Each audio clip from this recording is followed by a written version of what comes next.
My dear friends, for the past several weeks, WhatsApp has imposed 24-hour restrictions on my ability to send messages simply because WhatsApp has assumed I am sending unsolicited messages.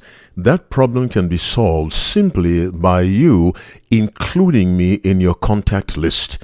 If you do that, the problem is solved. And so I ask you now, include me in your contact list, and that problem will be solved. Thank you, and God bless you. And now let us get to the message for this week.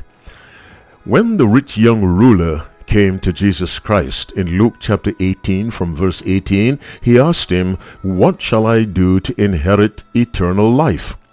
Jesus said to him, "Why callest thou me good? None is good save one, that is God." In Romans 3 verse 10, the Bible tells us, "There's none righteous, no, not one." And in verse 12 we read, "There's none that doeth good, no, not one."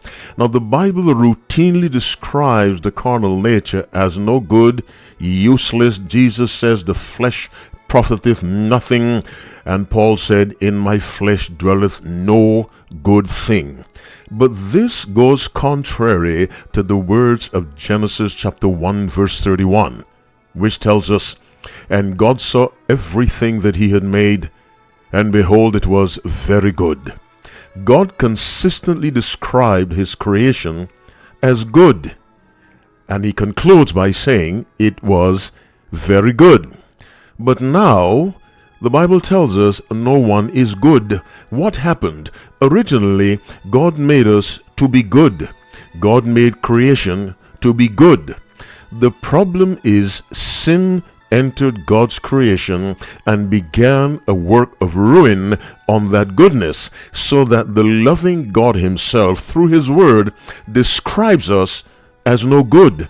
I say again, the problem is sin, and sin may be simply described as disobedience.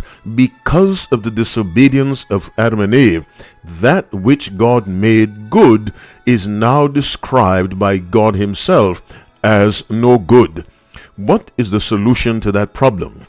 The solution is to obey God in this life, and when he comes and removes the carnal nature forever, we will return to that state of goodness which God originally intended. It was God's will, my listening friend, that you and I would be good people. Sin is the problem. And as always, I must make the connection to the seventh-day Sabbath. Willful violation of that law continues to undermine the goodness God originally intended for you and for me, when he said, "And God saw everything that he had made, and behold, it was very good." Disobedience ruined that goodness. And according to Revelation 22 verse 14, "Blessed are they that do his commandments, that they may have right to the tree of life, and may enter into the gates, into the city." That goodness will be restored if we are faithful now in obeying God through Jesus Christ, so that when he comes and this mortal puts on immortality, this corruptible puts on incorruption, that goodness will be permanently restored. I repeat, God originally intended for us to be good. All of creation, animate and inanimate, was good. Sin ruined it.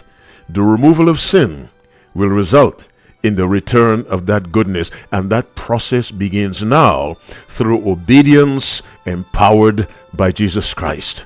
Remember the Sabbath day to keep it holy. Obey that commandment along with the other 9, that you and I may place our feet in the path of a goodness that will never, ever be ruined again. Happy Sabbath. God bless you, and doubly bless your children.